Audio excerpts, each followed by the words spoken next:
আসসালামু আলাইকুম প্রিয় শিক্ষার্থীরা, টেকনিক ইজি এডুকেশনের পক্ষ থেকে সবাইকে সাদর আমন্ত্রণ জানাচ্ছি আজকে নতুন আরও একটি ভিডিও ক্লাসে। আশা করি তোমরা সবাই ভালো আছো, সুস্থ আছো এবং নিরাপদে আছো। আজকে আমরা ইউনিট 6 এর লেসন 4A পড়ব, ইন্ডিয়া ইউনিটি ইন ডাইভার্সিটি, বৈচিত্র্যতার মধ্যে একতা। হ্যাঁ, এটা হচ্ছে আজকে আমাদের পড়ার বিষয়।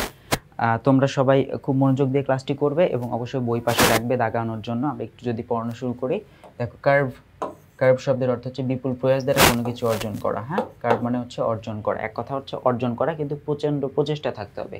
ওয়ার্ক হার্ড, প্রচণ্ড পরিমাণ পরিশ্রম করতে হবে টু অ্যাচিভ সামথিং, কোনো কিছু পেতে। এখানে হিউ অথবা স্ট্যাবলিশ বোঝা হয়, হিউটা মনে রেখো। আর অ্যাবলিশ এখানে হচ্ছে তোমার মনে করো কি যে এটার অ্যান্টোনিম হিসেবে ব্যবহৃত হবে। কোয়েনসাইড মানে হচ্ছে যুগপথ, একই সময়ে সংগঠিত হওয়া। একই সময়, যুগপথ বলতে একই সময়ে সংগঠিত হওয়া। কোএক্সিস্ট একই সময়ে অবস্থান করা। কনকার, ঠিক আছে, এখানে এটাও মনে রেখো। হ্যাপেন সেপারেটলি, আলাদা আলাদাভাবে হলে সেটা হচ্ছে কোনোভাবেই কোইনসাইড হবে না। ডিলাইট মানে হচ্ছে পরমানন্দ। হ্যাঁ, পরমানন্দ, ডিলাইট হচ্ছে পরমানন্দ। A feeling of great pleasure, এখানে হচ্ছে মানে অনেক বেশি আনন্দের একটা অনুভূতি। জয় মানে হচ্ছে আনন্দ। ইনশ্যান্ট শব্দের অর্থ হচ্ছে আনন্দ। ডালনেস মানে যেখানে আনন্দ নেই। ডিসইনশ্যান্ট মানে হচ্ছে যেখানে আনন্দহীনতা বোঝায়, আনন্দহীনতা বোঝায়। ডিসইন্টিগ্রেট শব্দের অর্থ হচ্ছে বিখণ্ডায়ন। হ্যাঁ, বিখণ্ডায়ন, ব্রেকিং ইন্টু পিচেস, একদম টুকরো টুকরো করে ফেলা। হ্যাঁ, ডিসইন্টিগ্রেশন মানে হচ্ছে টুকরো টুকরো করে ফেলা। ডিটেরিওরেশন বোঝা হয় কলাপস শব্দের অর্থ হচ্ছে ভেঙে পড়া। ঠিক আছে, ভেঙে পড়া বা হচ্ছে চূর্ণ বিচূর্ণ হওয়া। জেনারেশন মানে হচ্ছে একসাথে হওয়া। জেনারেশন শব্দের অর্থ একসাথে তৈরি হওয়া। ঠিক আছে, একসাথে তৈরি করা বা একসাথে তৈরি হওয়া। ডিস্টিংশন মানে হচ্ছে পৃথক বা স্বতন্ত্র বা একক, মানে কারোর সাথে কোনো মিল নেই, একদম সম্পূর্ণ ক্লিয়ারলি ডিফারেন্ট। এখানে ডেফিনিট বোঝা হয়, ডেফিনিট মানে হচ্ছে আলাদা, সবার থেকে আলাদা বোঝায়।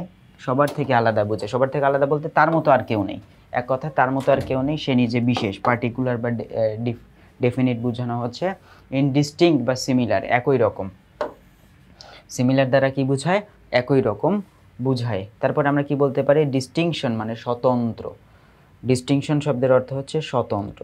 ঠিক আছে, স্বতন্ত্র। আর ডিস্টিংগুইশিং কোয়ালিটি অফ ক্যারেক্টারিস্টিক। আর ডিস্টিংগুইশিং কোয়ালিটি অফ ক্যারেক্টারিস্টিক মানে হচ্ছে আচরণের দিক থেকে আলাদা, একদম পার্থক্য। মানে এক কথা যে এটার যে বৈশিষ্ট্য রয়েছে, এটার বৈশিষ্ট্য হচ্ছে পার্থক্য করার মতো কিছু বৈশিষ্ট্য রয়েছে, অন্যদের থেকে আলাদা করার মতো কিছু বৈশিষ্ট্য রয়েছে। ফিচার মানে পার্থক্য, বৈশিষ্ট্য। ক্যারেক্টারিস্টিক মানে হচ্ছে বৈশিষ্ট্য। এখানে অ্যাসপেক্টও দিতে পারি, ফিচারের পাশাপাশি আমরা অ্যাসপেক্ট কথাটাকে ব্যবহার করতে পারি। ASPECT, অ্যাসপেক্ট মানে দিক। ঠিক আছে, লাইকনেস মানে একই রকম। এখানে লাইক মানে কিন্তু পছন্দ না, এই লাইকনেস মানে একই রকম, সেম বোঝায়, সেম। আচ্ছা, ডাইভার্সিটি মানে হচ্ছে বৈচিত্র্য। The state of or fact, সেই স্টেট বা ঘটনা বা সেই ঘটনাগুলোকে অবস্থাকে তুলে ধরা হয়। অফ বিং ডিফারেন্ট, আলাদা হওয়ার ঘটনাকে বলা হয় ডাইভার্সিটি। ঠিক আছে, এখানে ভ্যারাইটি বা ডিফারেন্স বলা হয়, ভ্যারাইটি বা ডিফারেন্স। ডিফারেন্স মানে হচ্ছে কি পার্থক্য। ঠিক আছে, আর সেমনেস মানে একই জিনিস এরকম বুঝেছে। এমার্স মানে হচ্ছে আবির্ভূত হওয়া। এমার্স শব্দের অর্থ হচ্ছে আবির্ভূত হওয়া। To become known, to become known মানে হচ্ছে পরিচিত। টু বিকাম নোন মানে হচ্ছে পরিচিত হওয়া। অ্যাপিয়ার মানে হচ্ছে সামনে আসা। অ্যারাইজ মানে জাগ্রত হওয়া, তৈরি হওয়া। হ্যাঁ, ডিসঅ্যাপিয়ার মানে হারিয়ে যাওয়া। ভ্যানিশ মানে হারিয়ে যাওয়া। ওকে, এক্সপ্লোর মানে হচ্ছে কোনো কিছুর উদ্দেশ্যে ভ্রমণ করা, সেটা জ্ঞান লাভ বা গবেষণা হতে পারে। এক্সপ্লোর করা মানে হচ্ছে ভ্রমণ করা। ঠিক আছে, ট্রাভেল ফর ডিসকভারি, কোনো যে এক কথা ট্রাভেলকে বোঝাচ্ছে, এবং ট্রাভেলের উদ্দেশ্য হচ্ছে কী করা? ডিসকভারি করা। Analyse, LYS, analyse or travel. এখানে আমরা অ্যানালাইজ সাথে ট্রাভেলকে মনে রাখবো। ট্রাভেল ভ্রমণ করা, অ্যানালাইজ করা, বিশ্লেষণ করা। এখানে কভার করা বা হচ্ছে ঢেকে দেয়া, ইগনোর করা, এটা হচ্ছে অ্যান্টোনিম। কভার করা মানে হচ্ছে কোনো কিছুকে সামনে আসতে না দেয়া। এখানে আমরা প্যারাডাইসকে দেখতে পাচ্ছি। প্যারাডাইস শব্দের অর্থে স্বর্গ বা পরম সুখের স্থান। স্বর্গ বোঝায়, প্যারাডাইস বলতে স্বর্গকে বোঝাচ্ছে, পরম বা খুব সুখের স্থানকে বোঝাচ্ছে, অনেক বড় সুখের অনেক বড় একটি স্থানকে বোঝাচ্ছে। এ প্লেস অর স্টেট, একটি জায়গা বা একটা অবস্থাকে বোঝাচ্ছে। অফ পারফেক্ট হ্যাপিনেস, যেখানে হ্যাপিনেস থাকবে, কি থাকবে? পারফেক্টলি একটা হ্যাপিনেস থাকবে, আনন্দ থাকবে। তারপরে হেভেন মানে এখানে কাকে বোঝায়? স্বর্গ বোঝাচ্ছে, বাট হেল দ্বারা আসলে সুখের স্থানকে বোঝাচ্ছে না। হেল দ্বারা কি সুখের স্থানকে বোঝাচ্ছে? হেল দ্বারা কিন্তু সুখের স্থানকে বোঝায় না। ঠিক আছে, মানে আমরা জাহান্নাম অর্থে হয়তো হেল কথাটাকে ব্যবহার করি, মানে পরম অসুখের জায়গা, মানে অসুখ বলতে যেখানে সুখহীনতা রয়েছে।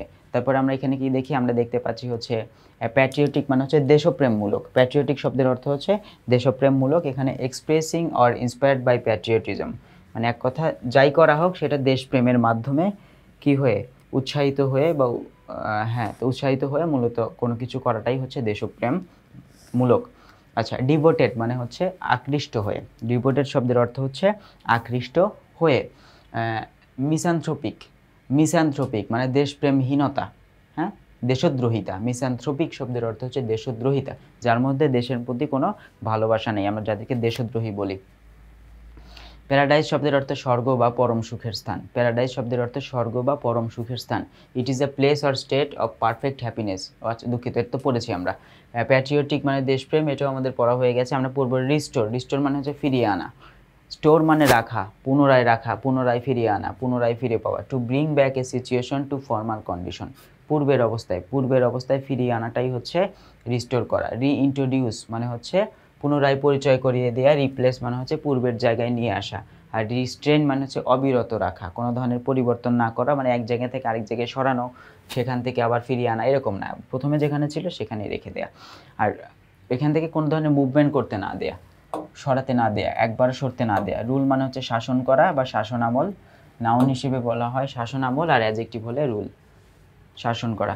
Tenure or conduct of rain or office or top control of detect, মানে এক কথায় কোন একটি অফিস হতে পারে, কোন একটি জায়গা হতে পারে, সেখানে কি করা, টপ কন্ট্রোল অর ডিরেক্ট, সেখানে কন্ট্রোল করা অথবা ডিরেক্ট করা, নির্দেশনা দেয়। এটাকে যে রেজিম বলা হয়, এটাকে আমরা প্রচুর শুনেছি এই বছর, তাই না? রেজিম, রেজিম কথাটা কিন্তু আমরা অনেক শুনেছি এই বছরে। তাহলে এখানে আমরা কাকে দেখতে পাই, রেজিমকে দেখতে পাচ্ছি, রেজিম।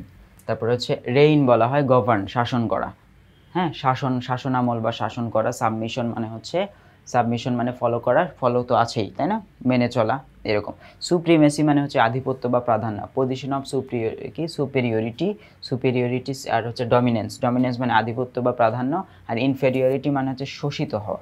ইনফেরিয়রিটি শব্দের অর্থ হচ্ছে শোষিত হওয়া। আচ্ছা প্রিয় শিক্ষার্থীর, এরপর আমরা যদি দেখি ইউনিক শব্দের অর্থ হচ্ছে অদ্বিতীয়, যেটা মূলত মানে একক, এর কোনো মানে এর সমতুল্য আর কিছু নাই। Being the only one of its kind, মানে এর মতো আর কেউ নেই। আনইকুয়াল, এটি কারো সমান নয়, মানে হচ্ছে অসম। আর ইন্ডিভিজুয়াল মানে হচ্ছে একক। তাহলে এখানে আমরা ইউনিকের সিনোনিম হিসেবে আমরা আনইকুয়ালকে তো ব্যবহার করতে পারি, ইন্ডিভিজুয়ালের ব্যবহারটা একটু বেশি, ঠিক আছে। আর ইনডিস্টিংক্টিভ মানে কি, যেটা মানে কি এক কথা যেটা অনেকভাবেই কি করা যায়, মানে এটার অনেক প্রকার আছে, এর মতো অনেকে আছে, কমন হচ্ছে এর মতো অনেক কিছু আছে, এরকম বোঝায়। আর ওনার মানে হচ্ছে বিস্ময়, সামথিং স্ট্রেঞ্জ আর সারপ্রাইজিং এরকম বোঝায়। হ্যাঁ, স্ট্রেঞ্জ মানে কি বিস্ময়কর বোঝাচ্ছে, সারপ্রাইজিং বোঝাচ্ছে। মার্বেল শব্দের অর্থ হচ্ছে বিস্ময়কর। স্পেকটেকল মানে চোখ ধাঁধানো, চোখ ধাঁধানো মানে বিস্ময়কর, মনে রাখবা মার্বেল স্পেকটেকল। আর রেগুলারিটি মানে হচ্ছে সাধারণ, রেগুলারিটি শব্দের অর্থ হচ্ছে সাধারণ। আচ্ছা এখন আমরা এখান থেকে যে প্যাসেজ রয়েছে সেই প্যাসেজটা আমরা একটু পড়বো, ঠিক আছে। আমরা এই প্যাসেজটা মূলত কিসের তৈরি, মানে কাকে নিয়ে লেখা, এই প্যাসেজটা মূলত ইন্ডিয়াকে নিয়ে লেখা। আমরা ইন্ডিয়াকে নিয়ে মূলত লেখা হয়েছে। ইন্ডিয়া বলতে অনেকের বিষয়টা এরকম মনে হতে পারে যে এখানে শুধুমাত্র ইন্ডিয়াকে নিয়েই কেন লেখা হয়েছে, কারণ আমরা ভারতবর্ষের অংশ ছিলাম। তো আমরা যখন ভারতবর্ষের অংশ ছিলাম বেশিরভাগ এলাকায়, তখন আমাদের নিজেদের বলে মনে হতো। হ্যাঁ, পুরো ভারতবর্ষ বলতে আমরা বাঙালিরাও সেটার অংশ ছিলাম।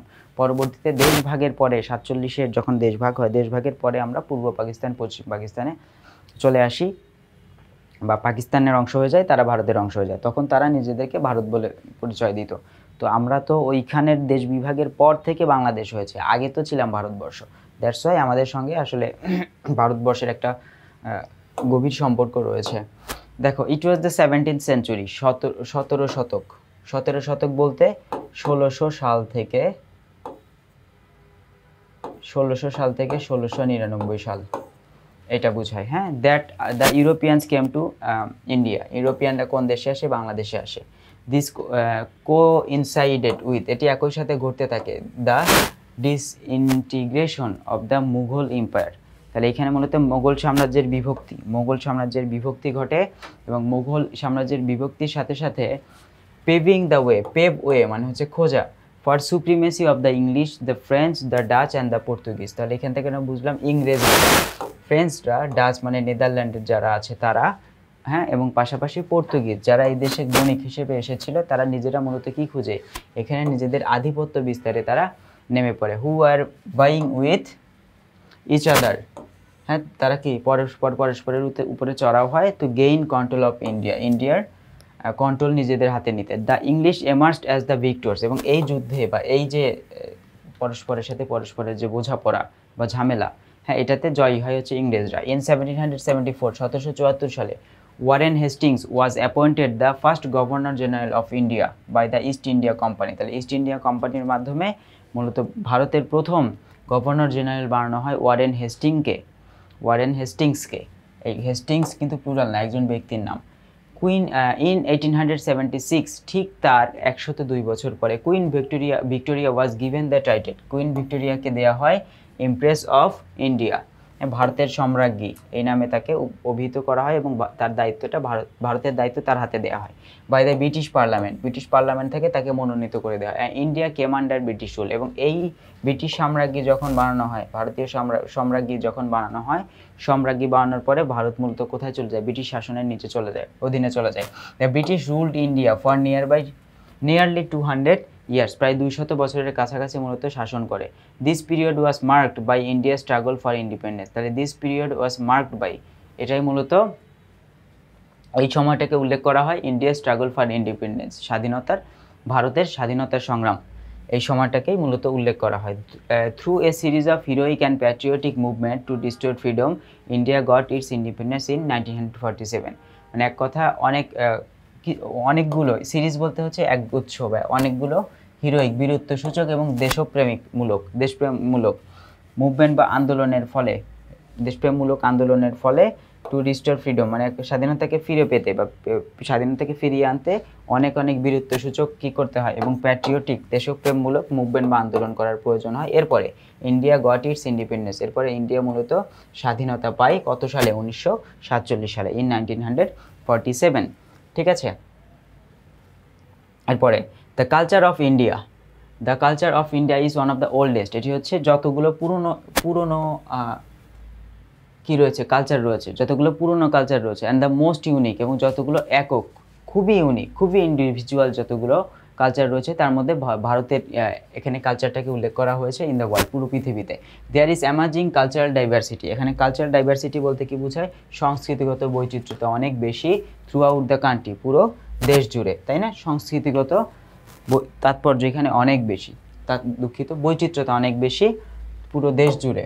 আচ্ছা, the south, the north east have their own distinct culture. তাহলে এখানে আমরা বুঝতে পারলাম যে শুধুমাত্র কিসে, এই যে দক্ষিণ, উত্তর এবং উত্তর পূর্বাঞ্চলীয়দের, নর্থ ইস্ট, মানে নর্থ ইস্ট বলতে দুইটাকে একসাথে ধরা হচ্ছে, নর্থ এবং ইস্ট, এদের নিজস্ব কি রয়েছে, একক বা হচ্ছে আলাদা, এখানে আলাদা কালচার রয়েছে। অ্যান্ড অলমোস্ট এভরি স্টেট, এবং প্রত্যেকটা অঙ্গরাজ্যেই বা প্রতিটি রাজ্যেই হ্যাজ কার্ভড আউট, এখানে কার্ভড আউট বলতে আমরা কি পড়েছিলাম, কার্ভড আউট শব্দের অর্থ হচ্ছে বৈশিষ্ট্য প্রতিষ্ঠা করা, কার্ভড আউট মানে প্রতিষ্ঠা করা, curved out its own cultural distinction, এরা নিজেরা কি করেছে, এরা নিজেরা নিজেদের সাংস্কৃতিক বৈশিষ্ট্য প্রতিষ্ঠা করেছে, নিজেদের সাংস্কৃতিক কিছু বৈশিষ্ট্য আছে, কিছু পার্থক্য আছে, একজনের সঙ্গে আরেকজনের কালচার বা সংস্কৃতির মিল খুবই কম।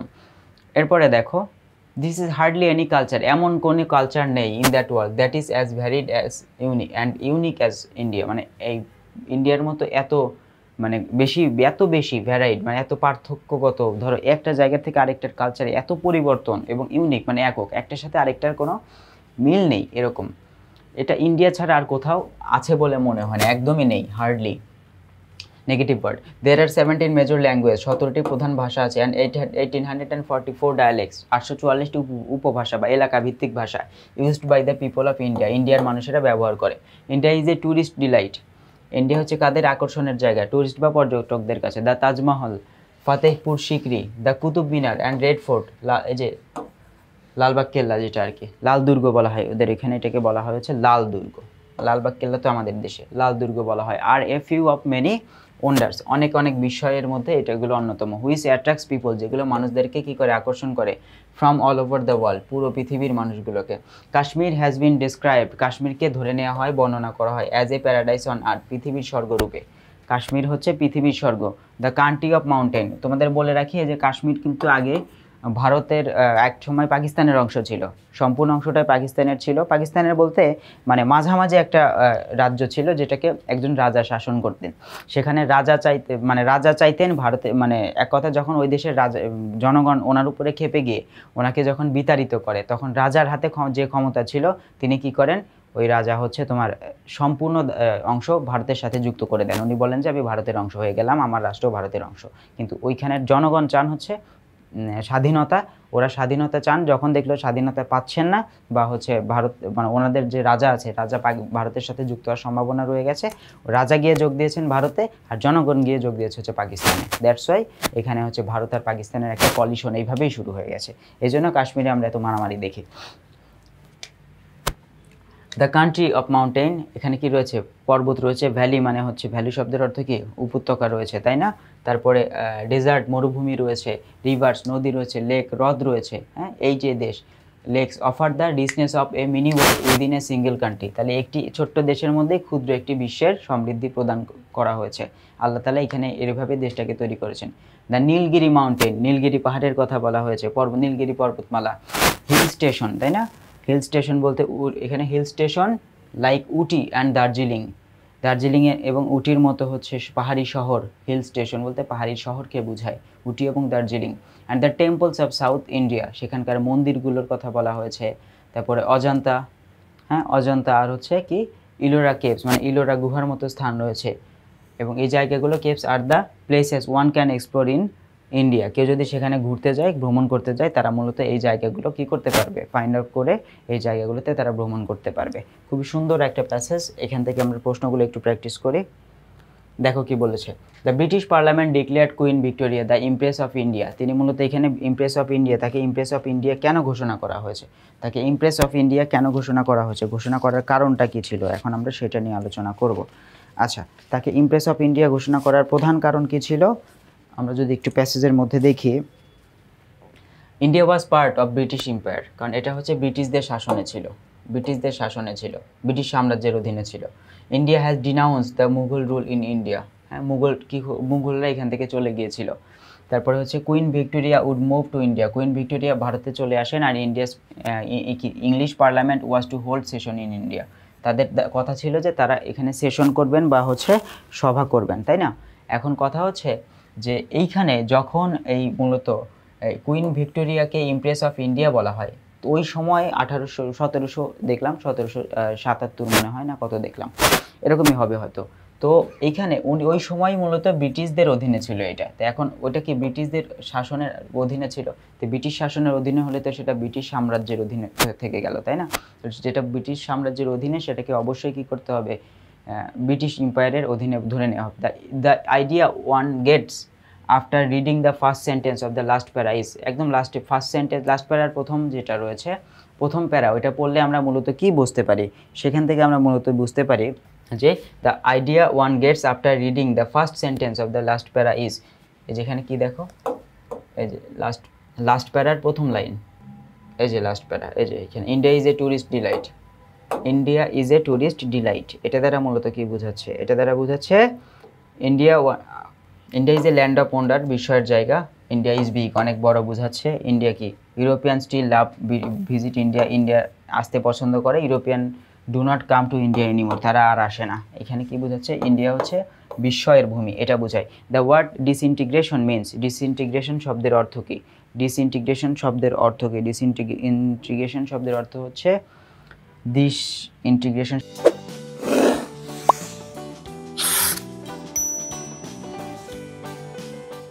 শব্দের অর্থ ভেঙে যাওয়া, ব্রেকিং আপ, ভেঙে যাওয়া।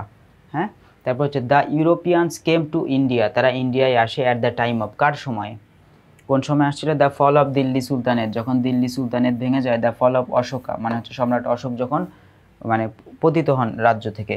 তারপর হচ্ছে দ্য ফল অফ আরিয়ান বা আর্যদের পতনের পরে। আর the fall of Mughal empire, আমরা জানি মুঘল সম্রাটদের পতনের পরেই তারা মূলত এখানে এসেছিল, তাই না? দ্য ইউরোপিয়ান, তো এখানে মুঘল এম্পায়ার যখন এখানে কি করে, মুঘল এম্পায়াররা যখন এই দেশ থেকে চলে যায় বা বিতাড়িত হয় বা তারা যখন শেষ হয়ে যায়, তাদের যখন শাসন শেষ হয়ে যায়, তখনই মূলত পর্তুগিজরা এই দেশে চলে আসে। দ্য ওয়ার্ড কি বলেছে, state in the line, line 2 দ্বিতীয় লাইনে স্টেট বলতে কি বোঝানো হয়েছে?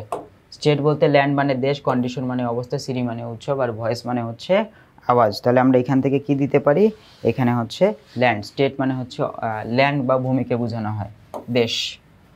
এখানে দেশকে বোঝানো হচ্ছে। Amazing cultural diversity can be seen, এখানে কোথায় দেখা যায়? দুঃখিত, amazing cultural diversity can be seen, এটা কোথায় দেখা যায়? এটা মূলত ইন্ডিয়াতে দেখা যায়। চমকপ্রদ কালচারাল ডাইভার্সিটি, সংস্কৃতিগত বৈচিত্র্যতা দেখা যায়। তারপরে this coincided with the disintegration of the Mughal empire. What does the coincide mean? Coincide বলতে কি বোঝায়? কোইনসাইড শব্দের অর্থ হচ্ছে যুগপৎ ঘটা। আমরা দেখেছি কোইনসাইড শব্দের অর্থে যুগপৎ মানে একই সময়ে ঘটা, at the same time, at the same টাইমে টুক প্লেস, ঘটে যাওয়া, একই সময়ে ঘটা। আর ডিফারেন্ট প্লেসে, হ্যাপেন্ড ইন ডিফারেন্ট প্লেস, কোন প্লেসে ঘটলো এটা ফ্যাক্ট না। এই যে এখানে এক কথা কোন প্লেসে, এটা ফ্যাক্ট না। কোইনসাইড বলতে হচ্ছে একই সময়ে ঘটলো। একই সময় বলতে পৃথিবীর যে কোনো প্রান্তে দুইটা ঘটনা ঘটলে সেটাই যুগপথে ঘটা বলা হয়, ঠিক আছে। তারপরে ওয়ারেন হেস্টিংস ওয়াজ অ্যাপয়েন্টেড, তাকে কি অ্যাপয়েন্ট করা হয়? The first governor general of India, তাকে ইন্ডিয়ার ফার্স্ট গভর্নর জেনারেল ধরা হয়। কত সালে তাকে ফার্স্ট গভর্নর জেনারেল হিসেবে ঘোষণা দেওয়া হয়? আমরা প্যাসেজের মধ্যে পড়েছিলাম যে 1774 সালে মূলত তাকে প্রথম গভর্নর জেনারেল ঘোষণা করা হয়। ইন 1876, 1876 সালে queen Victoria was given the title, তাকে কি দেওয়া হয়? Empress of India. এমপ্রেস, হ্যাঁ, ডিকটেটরও না, কন্ট্রোলারও না। কন্ট্রোলার আসলে এটা ওই পদের মধ্যে পড়ে না। ডিকটেটর মানে হচ্ছে কি, স্বৈরশাসক বোঝানো হয়। তিনি তো স্বৈরশাসক ছিলেন না।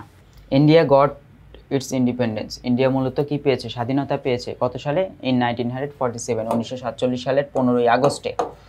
এটা তারপরে হচ্ছে which of the following sentence is correct according to the text, কোনটি সঠিক? The India all state have carved out a কি কালচারাল হেরিটেজ, ওকে।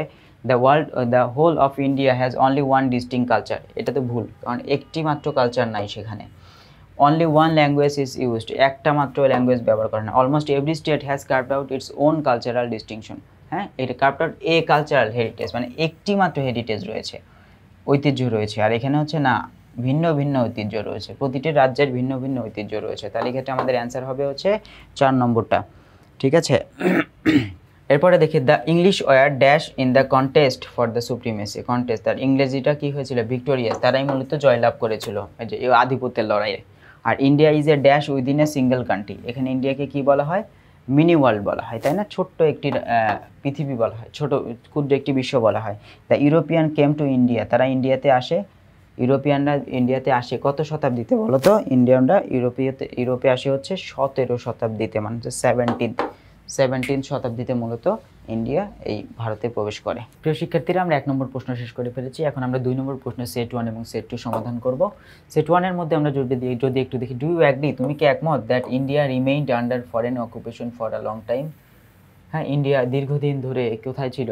ভারতের আধিপত্যে ছিল, অকুপেশন। অ্যান্সার কি ছিল? Yes, I agree, India remained under foreign occupation for a long time because the British ruled India, কারণ ব্রিটিশরা ইন্ডিয়াকে কী করেছিল? শাসন করেছিল। অ্যাজ আ কলোনি, হ্যাঁ, উপনিবেশ হিসেবে শাসন করেছিল। ফর অ্যাবাউট 200 ইয়ার্স, প্রায় 200 বছর ধরে। And it was a very long time, এবং এটা ছিল অনেক বেশি সময় ধরে মূলত তাকে কি করা হয়েছিল? এটাকে শাসন করা হয়েছিল, ভারতকে মূলত শাসন করা হয়েছিল। তারপরে বি নম্বরে আমরা যদি একটু দেখি কি হবে, what is the major factor of cultural diversity in India, ভারতে সাংস্কৃতিক বৈচিত্র্যের প্রধান বিষয়টা কি? কেন সাংস্কৃতিক বৈচিত্র্যটা আমরা মূলত দেখতে পাই? ইন্ডিয়াতে সাংস্কৃতিক বৈচিত্র্য কেন দেখা যায়? এটার প্রধান বিষয়টা হচ্ছে ভাষা, তাই না? এখানে কি কি রয়েছে? The major factor of cultural diversity in India is that, এটা হচ্ছে যে এই যে দেখো, যখনই আমরা প্রিপোজিশন পাবো, প্রিপোজিশন পেলে এই পাশে যদি আমরা কাকে পাই? এই পাশে যখন আমরা এক কথায় বলতে গেলে প্রোনাউন পাই, তখন এই প্রোনাউনকে গুরুত্ব দিব। আবার যখন এখানে আমরা কি থাকবে? পার্সেন্টেন্স থাকবে অথবা ভগ্নাংশ থাকবে, তখন আমরা এই পাশেটাকে প্রাধান্য দিব। এখানে সেটা নাই, এজন্য আমরা ফ্যাক্টরকে প্রাধান্য দিব, মানে আগের অংশটুকু প্রাধান্য দিয়ে। ফ্যাক্টর হচ্ছে সিঙ্গুলার, এজন্য ভার্ব বসছে সিঙ্গুলার। তাহলে the main factor of cultural diversity in India is that, এটি হচ্ছে India is a big country, India হয় বড় একটি দেশ। অ্যান্ড অলমোস্ট এভরি স্টেট, এবং প্রতিটি রাজ্যেই has different and distinct cultures, একদমই আলাদা আলাদা এবং নিজস্ব বৈশিষ্ট্য সম্পন্ন কি রয়েছে? কালচার বা সংস্কৃতি রয়েছে, এবং কালচারাল প্র্যাকটিসেস, এবং সেগুলো চর্চাও করা হয়। কালচারাল প্র্যাকটিস বলতে হচ্ছে সংস্কৃতি চর্চা হয় সেখানে। এজন্য এটি কি এখানে কালচারাল ডাইভার্সিটি দেখা যায়। তারপরে সি নম্বর প্রশ্নে দেখো, who was appointed the first governor general of India by the East India Company. তাহলে এখানে কাকে, ওয়ারেন হেস্টিংস ছিল, তাই না?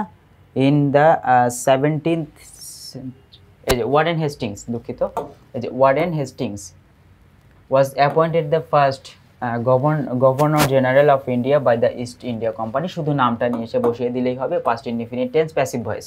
খেয়াল রেখে অ্যাক্টিভ প্যাসিভ খেয়াল রেখে বসালে তোমাদের অ্যান্সারটা শেষ হয়ে যাবে। আচ্ছা, সি নম্বর প্রশ্ন শেষ, আমরা ডি নম্বর প্রশ্নে চলে যাই। ডি নম্বর কি বলছে, who was given the empress of India. Who was given, কাকে দেওয়া হয়েছিল? হু ওয়াজ গিভেন, হু গিভেন দিলে, হু গ্যাপ দিলে, হু গেভ দিলে active voice, who was given দিলে প্যাসিভ ভয়েস। এই যে বি ভার্বের পরে ভার্বের থার্ড ফর্ম থাকলে সবসময় প্যাসিভ ভয়েস হয়।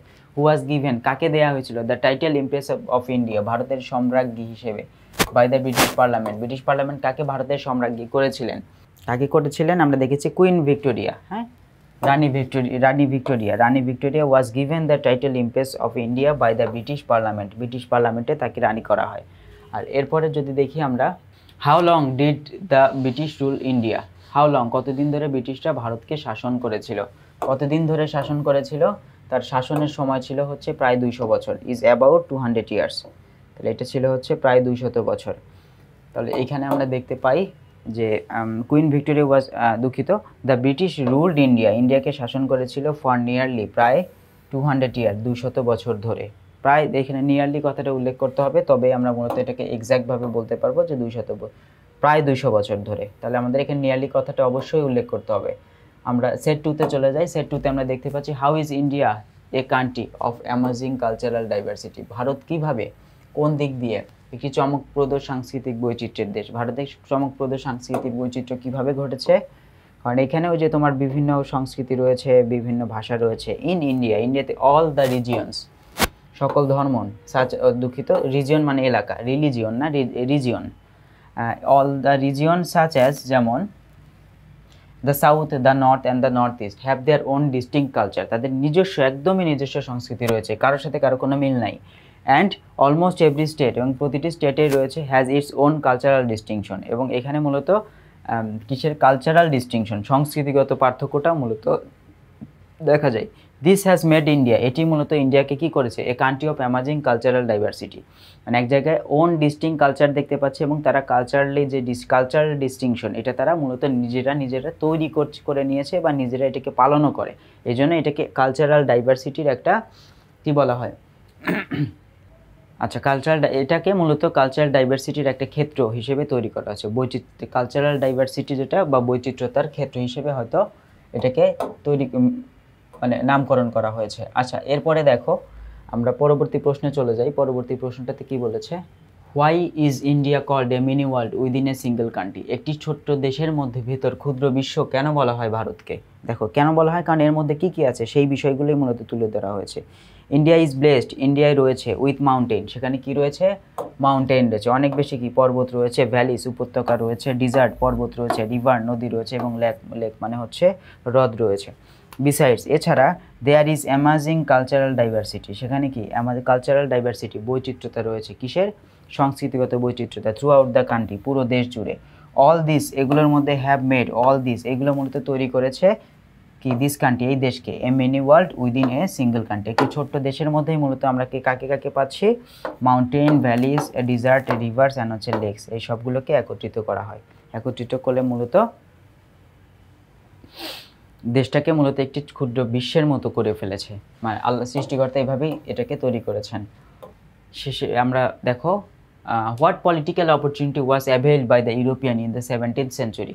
অ্যাভেইলড, ওই সময় মূলত পলিটিক্যাল অপরচুনিটি বা পলিটিক্যাল সুযোগটা আসলে কেমন ছিল বা কী ঘটেছিল পলিটিক্যালি, মূলত ভারতীয় টাইমে কী ছিল। দেখো, in the last 17th century the great land of India was being divided into many quarrelling state, মানে এক কথায় বিতর্কমূলক বা হচ্ছে বিবাদমূলক অনেক রাজ্যে পরিণত হয়ে যায়। এটা ভারতবর্ষটা মূলত ভেঙে গিয়েছিল, টুকরো টুকরো হয়ে গিয়েছিল। এবং সেই সময়টাতে it was during the last days of Mughal rule in India, মানে লাস্ট ডে, শেষের দিকে, মুঘল রাজা যারা ছিল, মুঘল রাজাদের শেষের দিকে, একদম শেষের দিকে মূলত ইন্ডিয়ার মুঘল রাজারা যখন শাসন করছিলেন তার শেষ দিকে গিয়ে এরকম করে ভেঙে যায়। So the European powers became ambition and competed with, became ambitious, মানে তারা খুব আশা, মানে কি এখানে তারা খুব আশা করে এবং পাশাপাশি তারা প্রতিযোগিতা শুরু করে ওয়ান অ্যানাদার, একে অপরের সঙ্গে, টু টেক এ চান্স, সুযোগ নিতে, to have control over the wonderful land, মানে এই যে ওয়ান্ডারফুল ল্যান্ড বলতে ইন্ডিয়ার উপরে তাদের আধিপত্য সৃষ্টির লক্ষ্যে তারা ভারতে নিজের আধিপত্য প্রতিষ্ঠার লক্ষ্যে নিজেদের মধ্যে লড়াই শুরু করে এবং ইউরোপিয়ানরাই মূলত কী করছে,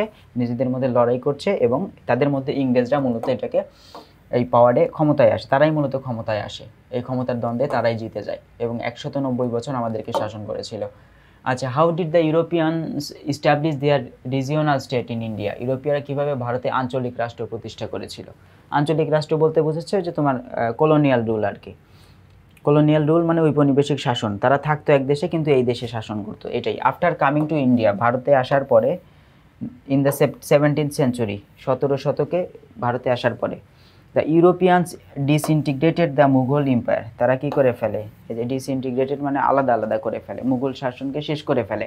অ্যান্ড দ্য ইংলিশ মানে কি, ইংরেজ জাতির যারা আছে, ইংরেজ জাতি এমার্সড, তারা মূলত আবির্ভূত হয় অ্যাজ দ্য ভিক্টরস, বিজয়ী হিসেবে, অ্যান্ড দাস, এবং তাই establish their regional state in India. প্রথম হচ্ছে তারা কি করে দেয়, ইউরোপিয়ানরা মূলত মুঘল সাম্রাজ্যকে শেষ করে দেয়, তারপরে হচ্ছে তোমার নিজেদের দ্বন্দ্বে জয়লাভ করে হচ্ছে ইংরেজরা এবং তারাই মূলত এখানে জয়লাভ করার মাধ্যমে এখানে তারা শাসন প্রতিষ্ঠা করে। এভাবেই একটা রিজিওনাল স্টেট, তারা নিজেদের দেশের একটা রিজিওনাল স্টেট হিসেবে ইন্ডিয়াকে প্রতিষ্ঠিত করে ফেলে।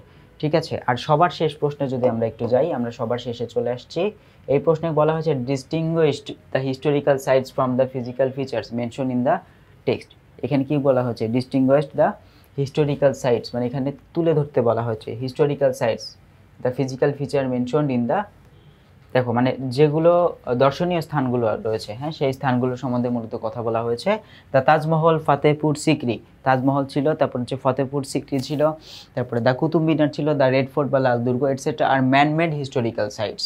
এই যেখানে সাইটস হচ্ছে প্লুরাল, কারণ এই পাশে সাবজেক্ট কিন্তু অনেকগুলো, মানে নাউন অনেকগুলো, তাহলে এটা হচ্ছে ম্যানমেড হিস্টোরিক্যাল সাইট, ঐতিহাসিক স্থান, দৃশ্য হিসেবে স্থান হিসেবে গঠন করে, মানে এই জায়গাগুলো বা এই যে দর্শনীয় স্থানগুলোই হচ্ছে মানব সৃষ্ট।